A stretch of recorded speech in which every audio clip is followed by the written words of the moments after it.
Rebirth of billionaires wife for revenge भाग 11। एकांश का romantic अंदाज में अन्वी को दवाई खिलाना।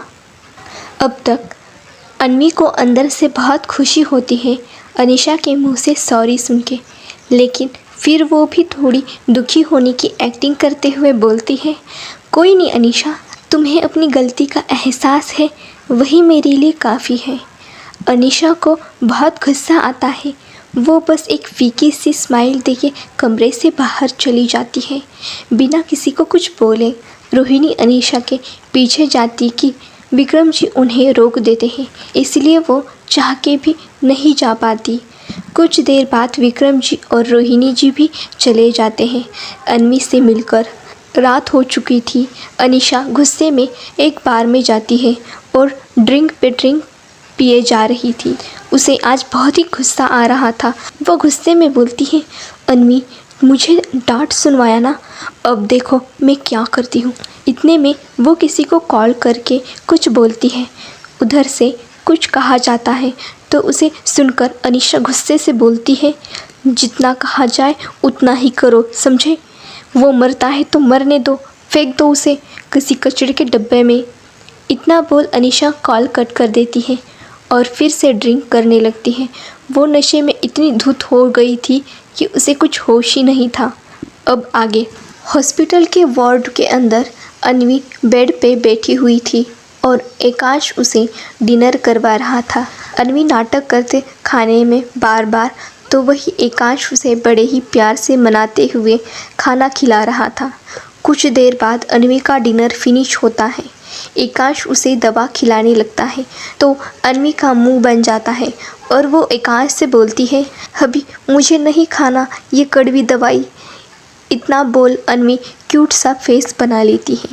वही एकांश के दिल की धड़कनें बहुत ही फास्ट हो गई थी अन्वी के मुंह से हब्बी सुनकर। वो अपने ख्यालों में ही खोया हुआ था कि उसे फिर से अन्वी की आवाज़ आती है जो उसे बोल रही थी, अभी मुझे दवा नहीं खाना है, मुझे बाहर जाना है। एकांश अपनी बढ़ती धड़कनों को काबू करता है और अन्वी को बोलता है, बेबी पहले तुम ये दवा खा लो, फिर मैं तुम्हें बाहर लेके जाऊंगा। एकांश की बात सुनकर अन्वी बोलती है, नहीं नहीं, मैं नहीं खाऊंगी ये कड़वी दवाई, मुझे नहीं जाना है अब बाहर। तुम्हें क्या पता ये दवाइयाँ कितनी कड़वी है, इसलिए मैं नहीं खाऊंगी। तुम्हें खाना है तो खाओ ये कड़वी दवाइयाँ। अन्वी नाटक करने लगती है दवाइयाँ नहीं खाने के लिए। एकांश उसे बहुत मनाता है, लेकिन जब अन्वी नहीं मानती तो वो दवाई को उठाता है और अपने मुंह में रख देता है, जिसे देखकर अन्वी चौंक जाती है और खुद से ही बोलती है, मैंने तो ऐसे ही बोल दिया था खुद खा लो, लेकिन इन्होंने तो सीरियस ले लिया। अन्वी अभी खुद से ही बड़बड़ा रही थी कि तभी उसे महसूस होता है कि एकांश उसके बिल्कुल पास में है। दोनों के बीच 1 इंच का ही फासला था। दोनों के फेस बिल्कुल पास में थे, इतने पास कि दोनों को एक दूसरे की सांसें महसूस हो रही थी। एकांश के पास होने से अन्वी की हार्ट बीट फास्ट हो जाती है।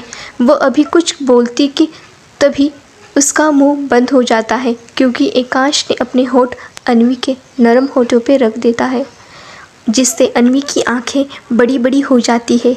अन्वी को विश्वास नहीं हो रहा था कि एकांश उसे किस कर रहा है। वो सोच ही रही थी, तभी उससे अपने मुंह के अंदर कुछ महसूस होता है।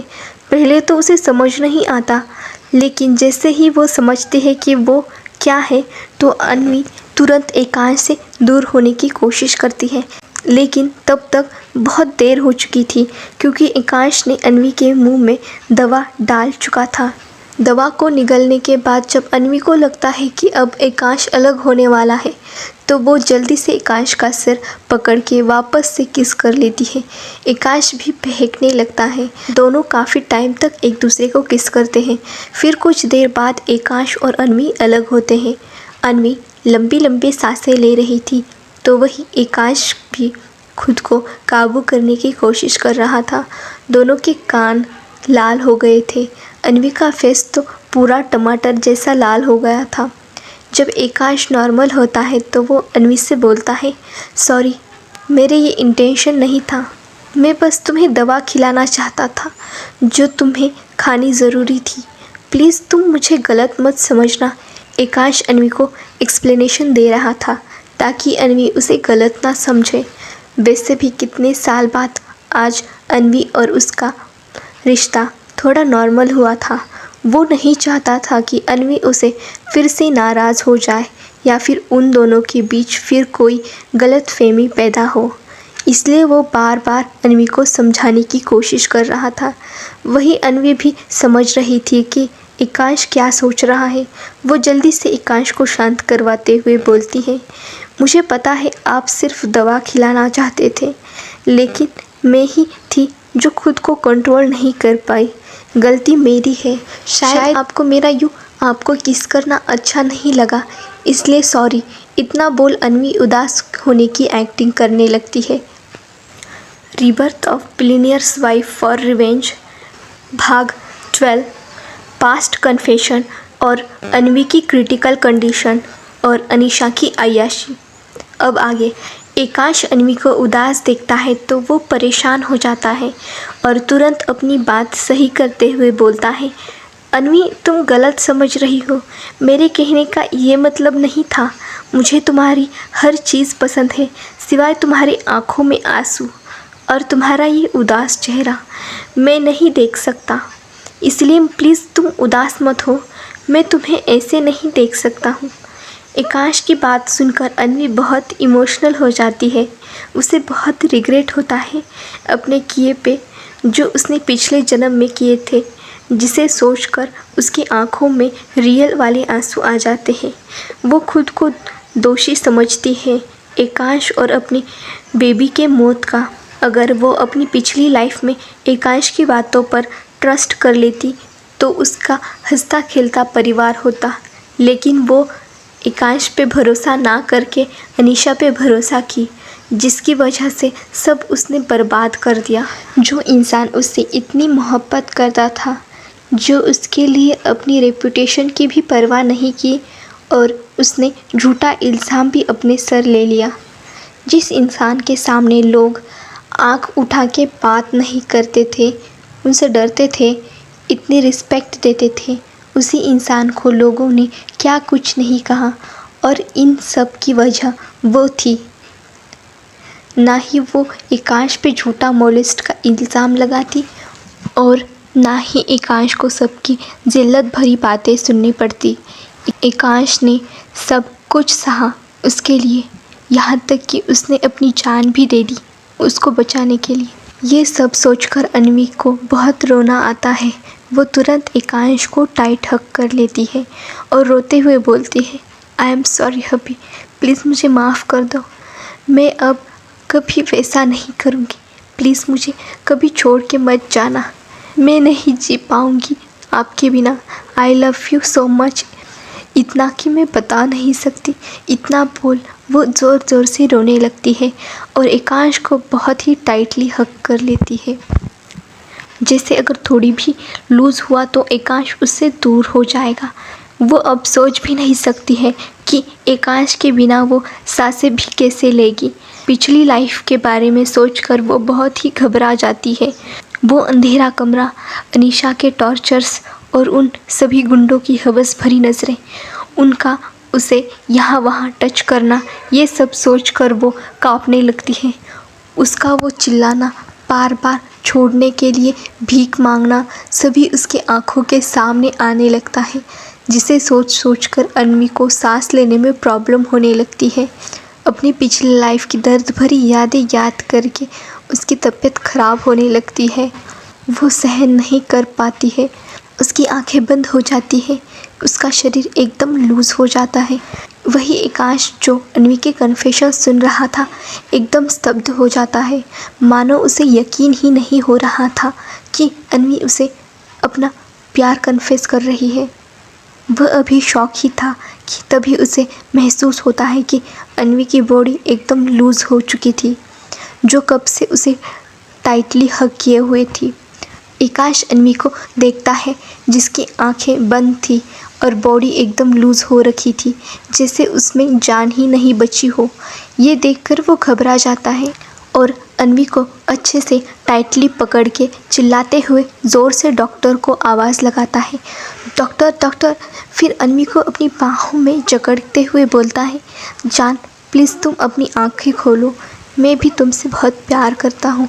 अभी से नहीं, तब से जब मैंने पहली बार तुम्हें देखा था। हमारी वो मुलाकात जो भले ही तुम भूल सकती हो, लेकिन मैं नहीं भूला। वो वादा जो हमने किया था। प्लीज़ गेट अप जान। तुम चाहे मुझे परेशान करो, मुझ पर चिल्लाओ, कुछ भी करो, बस प्लीज़ अपनी आंखें खोलो जान। मैं नहीं रह सकता तुम्हारे बगैर। एकांश की आंखों में आंसू आ गए थे। वहीं दूसरी तरफ क्लब में अनीशा अय्याशी किए जा रही थी। बेहुदगी सी ड्रेस पहनी हुई थी जो ना के बराबर थी। काफ़ी रिवीलिंग ड्रेस थी। वो ड्रिंक करते हुए डांस किए जा रही थी, एक अधेड़ उम्र के साथ जो दिखने में काफ़ी भद्दा था। वो डांस करते हुए बोलती है, बोलिए राकेश जी, आपका क्या कहना है? मेरी बातों पर सोच लीजिए, इन सब के बाद आपको भी बहुत फ़ायदा होगा। अनीशा की बात सुनकर वो मोटे पेट वाला भद्दा आदमी, जिसका नाम अनीशा राकेश बोल रही थी, वो बोलता है, ओके डन डार्लिंग, लेकिन उसके लिए तुम्हें भी कुछ करना होगा। याद है ना मैंने क्या कहा था? तुम वो करो, मैं तुम्हारा काम कर दूंगा। जिस पर अनीशा बोलती है, डन। तो वो आदमी उसका हाथ पकड़ के उसे अपने साथ ले जाता है। अनीशा भी उसके पीछे पीछे चली जाती है। क्या होगा आगे? क्या हुआ अन्वी को? Rebirth of billionaires wife for revenge, episode 13, फिक्र, प्यार और बदले की आग। क्यूट अन्वी और उसका ठरकीपन। Bathroom romance. हॉस्पिटल में डॉक्टर अन्वी को चेक करते हैं और एक इंजेक्शन अन्वी को लगाते हैं। फिर एकांश की तरफ देखकर बोलते हैं, मिस्टर कपूर, इन्हें पैनिक अटैक आया था। शायद मिसेस कपूर किसी चीज़ को लेकर काफ़ी ज़्यादा परेशान है, जो इन्हें अंदर ही अंदर खाए जा रही है। ये फर्स्ट टाइम था। अभी तो ये ठीक है, लेकिन बार बार पैनिक अटैक आने से इनके लिए ठीक नहीं है। इसलिए आप इन्हें जितना हो सके खुश रखने की कोशिश कीजिए, स्ट्रेस से दूर रखिए। फिर डॉक्टर कुछ दवाइयाँ बताते हैं और वार्ड से बाहर चले जाते हैं। अन्वी अभी बेहोश ही थी। एकांश वही अन्वी के पास बैठ के उसका हाथ सहला रहा था और एकटक अन्वी के फेस को देख रहा था। ऐसे ही देखते देखते कब एकांश को आँख लग जाती है पता ही नहीं चलता। सुबह का वक्त। हॉस्पिटल वार्ड में अन्वी की आँख खुलती है तो वो एकांश को अपने पास पाती है, जो वही बैठे बैठे ही सो रहा था।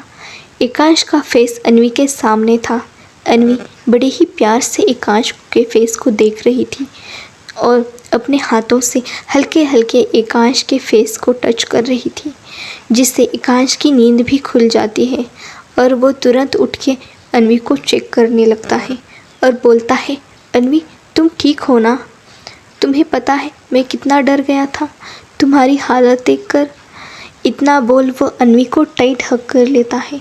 एकांश के इस एक्शन से अन्वी थोड़ा चौंक जाती है, क्योंकि एकांश ने कभी भी अपने इमोशंस को शो नहीं किया था। आज पहली बार उसने एकांश के केयर को महसूस किया था। ऐसा नहीं था कि आज एकांश पहली बार उसकी केयर कर रहा था या उसको लेके फ़िक्र कर रहा था।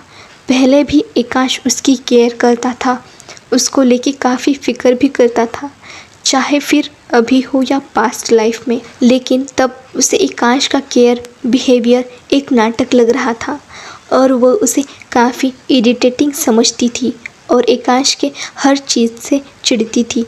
निशा के बहकावे में आके उसने कभी एकांश का प्यार केयर कभी नोटिस ही नहीं किया था। उसे बहुत पछतावा होता है। अन्वी भी एकांश को हग बैक करती है और खुद से ही मन में कहती है, आई प्रॉमिस, मैं अब कभी खुद को कमज़ोर नहीं बनने दूंगी और ना ही किसी के बहकावे में आऊंगी। मैं अपनी कमज़ोरी को ही अपनी ताकत बनाऊंगी और उन सभी से बदला लूँगी जो उस अनीशा के साथ मिले थे। खून के आंसू ना रुलाए तो मेरा नाम भी मिसेस अनवी एकांश कपूर नहीं। हर दर्द का बदला लूँगी मैं तुम लोगों से। मौत मांगोगे लेकिन तुम्हें मौत भी नहीं मिलेगी। जिस तरह मैं तड़पी थी उससे कई ज़्यादा तुम लोग तड़पोगे। जिस तरह मैंने तुमसे भीख मांगी थी अपने बच्चे को छोड़ने के लिए, उसी तरह तुम लोग भीख मांगोगे अपनी मौत के लिए, लेकिन तुम्हें वो भी नहीं मिलेगी। इस बार सभी को सज़ा मिलेगी और मैं दूंगी सबको सज़ा ऐसी कि तुम लोग कभी भूल नहीं पाओगे। मेरी मासूमियत का फ़ायदा उठाया था ना, अब यही मासूमियत तुम्हारी बर्बादी की वजह बनेगी। अनीशा, तुमने मेरी बेबी को मुझसे अलग किया है ना, मैं तुम्हें सबसे अलग कर दूंगी। तुम्हारी हर एक चीज़ जो तुम्हें पसंद है वो सब मैं तुमसे दूर कर दूंगी। ये मेरा वादा है खुद से और अपने बेबी से। मैं बहुत जल्द अपने बेबी को ढूंढ लूँगी। कुछ समय और मेरा बच्चा, फिर आप अपनी मम्मा और डैडा के पास होंगे। ये सब बोलते हुए अनवी की आंखों में एक अलग सी चमक और जुनून थी। अनवी एकांश का मन लाइट करने के लिए वो थोड़ी एक्टिंग करते हुए बोलती है, अभी आपने तो मुझे दबा ही दिया है। इतना टाइट हग भला कोई करता है? देखिए मेरा इत्तू सा क्यूट सा फेस दब गया। अगर आपके टाइट हग की वजह से मेरा क्यूट और ब्यूटीफुल सा फेस अगर चपटा हो जाता तो मैं क्या करती बोलो। ये सब बोलते हुए अनवी बच्चों जैसा फेस बनाती है। एकांश अनवी की बात सुनता है तो उसे छोड़ता है और अनवी को देखने लगता है। उसे इस समय अनवी बहुत ही क्यूट लग रही थी। वो अनवी को सॉरी बोलता है। अब एकांश का मूड भी लाइट हो गया था अनवी की क्यूट क्यूट सी बातें सुनकर। करीब 1 घंटे बाद अनवी बाथरूम जाने का बोलती है तो एकांश अनवी को गोद में उठा के बाथरूम लेके जाता है और उसकी हेल्प करता है। फिर वो अनवी को स्पॉन्ज बाथ देता है क्योंकि अनवी को अभी कुछ दिनों के लिए नहाने से मना किया था। थोड़ी देर बाद एकांश अनवी को गोद में लेके बाहर आता है। अनवी का फेस पूरा रेड था, उसे बहुत ही शर्म आ रही थी। वो अपना फेस एकांश के मस्कुलर चेस्ट में रखी हुई थी और खुद को कोसे जा रही थी। अनवी क्या हो गया तुझे? तू कैसे अपना कंट्रोल खो सकती है? पता नहीं एकांश क्या सोच रहे होंगे मेरे बारे में। तू एक नंबर की ठरकी हो गई है। उसे फिर बाथरूम का सीन याद आने लगता है और एकांश की मूवमेंट जिसे सोचकर वो पानी पानी हो जाती है। वो एक नज़र चुरा के एकांश को देखती है जिसके फेस पे कोई एक्सप्रेशन नहीं था। उसके फेस को देख के लग नहीं रहा था कि अभी कुछ देर पहले कुछ हुआ है। अनवी अपना फेस एकांश के मजबूत चेस्ट पे धंसाते हुए खुद से ही बोलती है, ठरकी आदमी। एकांश अनवी को बेड पे अच्छे से बिठाता है।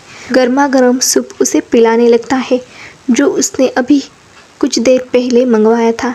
अनवी भी बिना नाटक किए पी लेती है। फिर एकांश दवाई खिलाता है। अनवी दवाई खाने के बाद एकांश को बाहर गार्डन में ले जाने की ज़िद करती है तो एकांश उसे एक व्हील चेयर पर बिठा देता है और उसे बाहर लेके जाता है। अनवी एकांश से बातें करते हुए जा रही थी कि अचानक ही उसकी हार्ट बीट बेहद ही फास्ट होने लगती है और एक अलग सी बेचैनी उसे महसूस होती है। वो यहाँ वहाँ अपने आसपास देखने लगती है। तभी उसकी नज़र एक बच्चे पे पड़ती है जो ज़ोर ज़ोर से रोए जा रहा था। आज का सफ़र यही ख़त्म होता है। मिलते हैं कल अगले एपिसोड में। Rebirth of billionaires wife for revenge episode 14। अनवी की बेचैनी पास होके भी दूर है और क्या है बॉक्स में। अनवी जब उस बच्चे को देखती है तो पता नहीं क्यों लेकिन उसे रोता देख उसकी आंखों में भी आंसू आ रहे थे। उसका दिल भी बहुत ही बेचैन हो रहा था। वो वहाँ उस बच्चे के पास जाना चाहती थी लेकिन तब तक एकांश उसके व्हील चेयर को वहाँ से आगे ले गया था जिससे अनवी उस बच्चे का फेस नहीं देख पाती है। उसे अच्छा महसूस नहीं हो रहा था। उसके जहन में बार बार उस बच्चे का ही ख्याल आ रहा था। जब अनवी से रहा नहीं जाता तो वो बेचैन होकर एकांश को बोलती है, एकांश एकांश एकांश प्लीज़ मुझे उधर ले चलो, वहाँ पे वो बच्चा रो रहा है। एकांश मुझे बेचैनी हो रही है, ले चलो ना वहाँ पे। अन्वी बहुत ही हाइपर हो जाती है और एकांश को वहाँ पे ले जाने को इशारा करती है जहाँ पे बच्चा रो रहा था। आसपास के लोग बड़े ही अजीब नज़रों से अन्वी को देख रहे थे, लेकिन अन्वी को किसी चीज़ से कोई फ़र्क नहीं पड़ रहा था। उसे बस कैसे भी करके उस बच्चे से मिलना था। एकांश अन्वी को इस तरह बिहेव करता देख परेशान हो जाता है और वह उसे शांत कराने की कोशिश करता है, लेकिन अन्वी शांत नहीं होती, उल्टा गुस्सा होने लगती है और खुद ही उठ के जाने की कोशिश करने लगती है, जिसे देखकर एकांश उसे पकड़ के व्हीलचेयर पे बिठाता है और बोलता है, अन्वी अन्वी शांत, मैं लेके चलता हूँ तुम्हें वहाँ पे, प्लीज़ शांत हो जाओ। फिर एकांश अन्वी को व्हीलचेयर से उस साइड ले जाता है जहाँ पे अन्वी इशारा कर रही थी। जब वो लोग वहाँ पहुँचते हैं तो वहाँ पे कोई बच्चा नहीं होता है, तो अन्वी परेशान होते हुए एक नर्स को पूछती है, नर्स, यहाँ पे अभी कुछ देर पहले एक बच्चा रो रहा था, वो कहाँ पे है? क्या प्लीज़ आप मुझे बता सकती हैं? अन्वी की बात सुनकर नर्स बोलती है, सॉरी मैम, लेकिन यहाँ पे तो कोई बच्चा नहीं था, शायद आपको कोई गलतफहमी हुई होगी। नर्स की बात सुनकर अन्वी उस पर गुस्सा करते हुए बोलती है, क्या मैं तुम्हें पागल लगती हूँ जो मैं ऐसे ही तुमसे बोलूँगी? हाँ बोलो, बताओ कहाँ है वो बच्चा? अभी यहाँ था। अन्वी की बात सुनकर वो नर्स डर जाती है और घबराते हुए बोलती है, मैम मैं सच बोल रही हूँ, मुझे नहीं पता आप किस बच्चे के बारे में बात कर रही है। तभी एकांश अन्वी को पकड़ के शांत कराता है और नर्स को जाने के लिए कहता है। अन्वी एकांश को कहती है, मैं सच बोल रही हूँ एकांश, मैंने देखा था बेबी को रोते हुए। मुझे उस बेबी से एक अलग सी अटैचमेंट फील हो रही थी, बिल्कुल मेरे बेबी जैसा। वही एकांश अन्वी को कुछ नहीं बोलता है, सिर्फ अन्वी को हग करके उसके पीठ रब करता है। फिर कुछ देर बाद जब उसे लगता है कि अन्वी शांत हो गई है तो वो बोलता है, अन्वी जिस बेबी की तुम बात कर रही हो वो था ही नहीं, उस एक्सीडेंट में हमने हमारा बेबी खो दिया है। ये बोल एकांश चुप हो जाता है। एकांश की बात सुनकर अन्वी बोलती है, तो वो क्या था? एकांश, जो मैंने सुना था मुझे अच्छे से याद है। जब अंदर थी ऑपरेशन वार्ड में तो मैंने बच्चे के रोने की आवाज़ सुनी थी। भले ही मैंने देखा ना हो, लेकिन मैंने साफ साफ बेबी के रोने की आवाज़ सुनी थी। वही दूसरी तरफ हॉस्पिटल के पीछे साइड वही नर्स आती है जिसे अन्वी अभी कुछ देर पहले चिल्ला चिल्ला कर बोल रही थी। वो नर्स वहाँ पे आके किसी का वेट करने लगती है। कुछ देर बाद वहाँ पे एक आदमी आता है। वो नर्स उस आदमी से पैसे लेके एक बॉक्स उस आदमी को पकड़ा देती है। वो आदमी एक बार बॉक्स खोल के अंदर देखता है तो वो नर्स थोड़ी गुस्से में बोलती है, चल निकल पहले यहाँ से, बाद में देखना कितनी मुश्किल से बची हूँ मैं, तू जल्दी जा यहाँ से। इसे लेके नर्स की बात सुनकर वो आदमी बॉक्स को लेके चला जाता है। आज के लिए बस इतना ही फ्रेंड्स, फिर मिलते हैं नेक्स्ट एपिसोड में। Rebirth of billionaires wife for revenge. कौन है ये लड़की और क्या है अनीशा की अगली चाल? हॉस्पिटल वार्ड में एकांश अन्वी को कंसोल कर रहा था। कुछ देर बाद वार्ड का दरवाज़ा ओपन होता है और एक दुबली पतली सी लड़की अंदर आती है और सीधे अन्वी को गले लगा के रोने लगती है। दूसरी तरफ क्लब में अनीशा अभी सोई हुई थी। उसके बॉडी पर इस वक्त एक भी ड्रेस नहीं थी। वही उसके बाजू में एक अधेड़ उम्र का आदमी लेटा हुआ था, वो भी न्यूड था। कमरे की हालत ही बता रही थी वहाँ पे क्या हुआ था। कुछ देर बाद अनीशा उठती है और अपने बाजू में देखती है, फिर अपनी और उस आदमी के साथ फ़ोटो क्लिक करती है। फ़ोटो क्लिक करने के बाद अपने कपड़े पहन लेती है। ड्रेस पहनने के बाद अपने फ़ोन में कुछ टाइप करती है। कुछ ही देर में वहाँ पे साइड में रखे एक मोबाइल में टू टू की आवाज़ आती है। फिर अनीशा अपना हुलिया सही करके अपना पर्स लेके चली जाती है वहाँ से। थोड़ी देर बाद वो घर पहुँच जाती है। वो जैसे अंदर जाती है तो उसे रोहिणी जी, उसकी मॉम दिखती है टहलते हुए। यहाँ से वहाँ जिसे देख अनीशा अपने फेस एक्सप्रेशन चेंज करके उनके पास जाती है और बोलती है, मॉम। रोहिणी जी जैसे ही अनीशा की आवाज़ सुनती है तो वो जल्दी से अनीशा के पास जाती है और अनीशा को ऊपर से नीचे तक चेक करने लगती है, जैसे उसे कहीं चोट तो नहीं लगी। जब उन्हें तसल्ली हो जाती है कि अनीशा ठीक है तो वो चैन की सांस लेती है। फिर अपने घबराए हुए आवाज़ में बोलती है, अनीशा बेटा, कहाँ थी कल रात आप? बच्चा, आपको पता है मैं कितनी परेशान हो गई थी तुम्हें यहाँ पे नहीं पाकर। पूरी रात मैं बस यही सोच रही थी कि तुम ठीक तो हो। रात भर मुझे नींद नहीं आई। तुम्हें पता है कितनी परेशान हो गई थी। मुझे लगा मैंने तुम्हें फिर से खो दिया। ये सब बोलते हुए रोहिणी जी की आंखों में आंसू आ जाते हैं। वो अनीशा को गले लगा लेती है। कुछ देर बाद अनीशा से अलग होकर बोलती है, अब जाके मुझे चैन आया है तुम्हें सही सलामत अपने पास देखकर। उनकी बात सुनकर अनीशा रोते हुए बोलती है, सॉरी मॉम, मैंने आपको परेशान किया। मेरी वजह से आप परेशान हुई। प्लीज़ मुझे माफ़ कर दीजिए। मैं सच में एक अच्छी बेटी नहीं हूँ।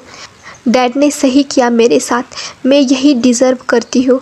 मॉम, पता है मैंने अपना बचपन स्ट्रगल करके बिताया है। भूख लगती थी तो खाना नहीं होता था। जिनके घर पे रहती थी वो मुझसे पूरा काम करवाते और खाने को भी नहीं देते थे, और अगर मांगती खाने को तो वो मुझे मारते थे। लेकिन मैं हमेशा सह लेती थी, यही सोचकर कि वो मेरे मॉम डैड है। वो अपने दूसरे बच्चे को सब देते थे और मुझे हमेशा उनका छोड़ा हुआ मिलता था। वो लोग जब पार्टी में जाया करते थे क्लब में, तब मुझे भी मन करता था, लेकिन मैं कभी नहीं गई क्योंकि मेरे पास तब पैसे नहीं थे और ना ही परमिशन उनकी तरह। मॉम, मैं सच में नहीं जाती पार्टी में, लेकिन मेरी फ्रेंड ने मुझे फोर्स किया था जाने के लिए। आपको पता है कॉलेज में मेरे कुछ ही फ्रेंड्स हैं और अन्वी की वजह से कोई मुझसे दोस्ती भी नहीं करता। मैं उन्हें खोना नहीं चाहती थी, इसलिए मैं चली गई थी। लेकिन अन्वी ने जैसा कहा वैसा कुछ नहीं था। आपने देखा ना, जब मैं घर पे आई थी तब मैंने यही कपड़े पहने हुए थे। अन्वी ने आप लोगों के सामने बातों को घुमा के मुझे ही झूठा साबित कर दी, जैसी गलती मेरी हो। तब मैंने कुछ नहीं कहा क्योंकि मैं नहीं चाहती थी कि डैड की नज़रों में अन्वी बुरी बने। मेरी बातों पे आप शायद विश्वास नहीं करेंगे क्योंकि मैं तो बाद में आई हूँ यहाँ पे, लेकिन अन्वी तो पहले से ही यहाँ रहती थी। मैं उसे भी समझती हूँ, वो इनसिक्योर फील करती है। करे भी क्यों ना, पहले उसे अकेले आप दोनों का प्यार मिलता था, लेकिन अब मेरे आने से बढ़ गया है। मुझे पता होता कि अन्वी मेरे आने से खुश नहीं है तो मैं कभी नहीं लौटती। अनीशा की बात सुनकर रोहिणी जी के मन में अन्वी के लिए गुस्सा बढ़ने लगता है। जो भी उनके मन के गिल्ट फील कर रही थी अब वो हट गया था। अब उन्हें अन्वी पे सिर्फ गुस्सा आ रहा था। वो अनीशा की बात पे तुरंत बोलती है, बच्चा, तुम गलत सोच रही हो कि मैं तुम पर विश्वास नहीं करूँगी। मुझे भरोसा है तुम पर। तुम टेंशन मत लो। अन्वी के डिस्चार्ज होते ही मैं उसे डांटूंगी और पनिशमेंट भी दूंगी। अपनी मॉम की बात सुनकर अनीशा के फेस पे डेविल स्माइल आ गई, जो रोहिणी जी नहीं देख पाती है। फिर वो मासूम बनते हुए बोलती है, थैंक यू मॉम, मुझ पे भरोसा करने के लिए। कुछ देर बातें करने के बाद रोहिणी जी अनीशा को बोलती है, बच्चा तुम जाओ और फ्रेश हो जाओ। मैं तुम्हारे लिए गर्मा गर्म ब्रेकफास्ट बनाती हूँ। तुम्हें भूख लगी होगी ना, जल्दी से फ्रेश होके नीचे आ जाओ। इतना बोल वो किचन में चली जाती है अनीशा के लिए गर्मा गर्म ब्रेकफास्ट बनाने के लिए। का सफ़र यहीं तक होता है। मिलते हैं अगले चैप्टर में। कौन है